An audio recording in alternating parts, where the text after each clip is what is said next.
تینوں پیدل ہی بنگلہ نمبر 7 تک پہنچے۔ یہی بریگیڈیئر کول کا گھر تھا، جہاں ایک کمرے میں ان کی بیگم صاحبہ اپنے جسم کو سڈول اور متوازن رکھنے کی کسرت فرما رہی تھیں۔ اپنے خاوند کے ساتھ ایک اجنبی کو دیکھ کر وہ متجسس سی باہر آ گئیں۔ جہاں ان کی نظر پردیپ کھنہ پر پڑی تو اسے فوراً سمجھ آ گئی کہ اس کا خاوند اس اجنبی کو اپنے گھر کیوں لایا ہے۔ مسٹر پردیپ کھنہ ہمارے ہمسائے ہیں، کول نے اپنی بیوی سے اس کا تعارف کروایا۔ پردیپ نے بے تکلفی سے اپنا ہاتھ مسز کول کی طرف بڑھا دیا، جنہوں نے اپنی بیٹی اور خاوند کی طرح گرم جوشی سے اس کا استقبال کیا تھا۔ پردیپ جان گیا تھا کہ اس کی برطانوی شہریت اور انجینئر ہونے کا جادو سر چڑھ کر بول رہا ہے۔ وہ بٹیر کی طرح کول فیملی کے اندھے ہاتھوں میں آ گیا تھا، جسے اب کوئی چھوڑنے کے لیے تیار نہیں تھا۔ क्षमा कीजिए, वॉशरूम, उसने अपनी नाक की तरफ इशारा करते हुए पूछा। ओह आइए इस तरफ। राधिका इसे अपने कमरे के बाथरूम की तरफ ले गई। थैंक यू, प्रदीप ने कहा और अंदर घुसकर अपने सरापे का जायजा लेने के बाद अपने नाक को पानी से धोकर साफ किया, जिससे नाक पर जमा खून साफ हुआ और वो मुंह धोकर बाहर आ गया। ये लगाइए। बाहर आने पर अपने हाथ में फर्स्ट एड बैंडेज पकड़े राधिका ने कहा। शुक्रिया कहते हुए उसने दोबारा शीशे के सामने खड़े होकर अपने नाक पर पट्टी जमा ली थी। ब्रिगेडियर कॉल इस दौरान कोई फोन सुनने चला गया था। वापस पलटा तो वो कुछ जल्दी में दिखाई दे रहा था।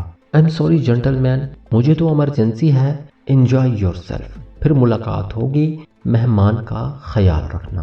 कहते हुए वो अपने कमरे की तरफ चला गया। इसके पास वाकई चाय का कप भी इनके साथ पीने का वक्त नहीं था। एक तेज रफ्तार कार और जीप इसे लेने के लिए अगले चंद मिनट बाद इनके घर के दरवाजे पर मौजूद थी।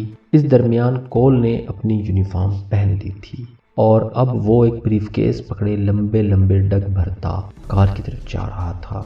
ओके बाय बाय, उसने माँ बेटी और प्रदीप की तरफ देखकर हाथ हिलाया और चला गया। कॉल की रवानगी के कुछ ही देर बाद बैरे ने चाय की इतला दी और माँ बेटी के साथ ही वो नाश्ते की मेज पर आ गया। उसने अपना तारुफ दरअसल यहाँ नाश्ते की मेज पर ही करवाया था, जिसके मुताबिक वो लंदन के एक करोड़पति हिंदू कुलदीप खन्ना का बेटा था, जिसका कारोबार से दूर दूर तक कोई ताल्लुक नहीं था और जो इंजीनियरिंग की आला तालीम हासिल करके भारत आ गया था। लेकिन यहाँ 15 रोज क़याम के बाद ही उसने अपना इरादा बदल लिया था।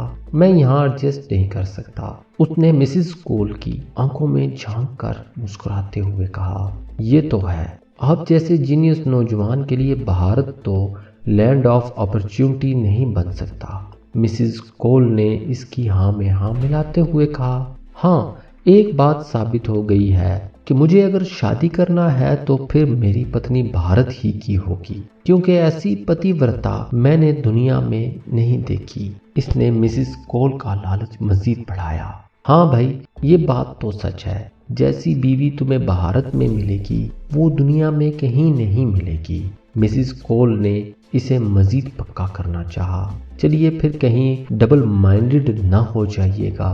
राधिका ने ये कहते हुए चाय की प्याली उसकी तरफ बढ़ा दी। तो अब ऐसा मुमकिन नहीं, हम इंजीनियर बहुत सोच समझ कर ही फैसला करते हैं, क्योंकि हमारे फैसले देर पा होते हैं। उसने राधिका की तरफ मुस्कुराहट उछाली और राधिका खिल उठी। माँ बेटी दोनों इसमें कुछ ज्यादा ही दिलचस्पी जाहिर कर रही थीं।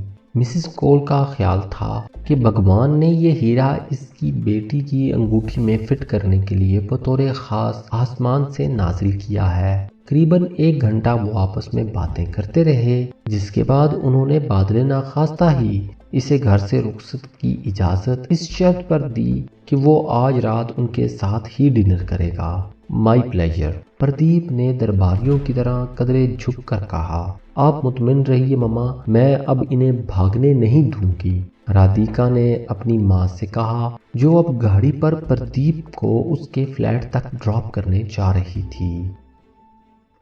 नाज़रीन, अगर आप इस तरह की मज़ीद वीडियोस देखना चाहते हैं तो चैनल को सब्सक्राइब करें और साथ में मौजूद घंटी के निशान को दबा दें, ताकि हमारे आने वाली वीडियोस आपको बर वक्त मिलती रहे।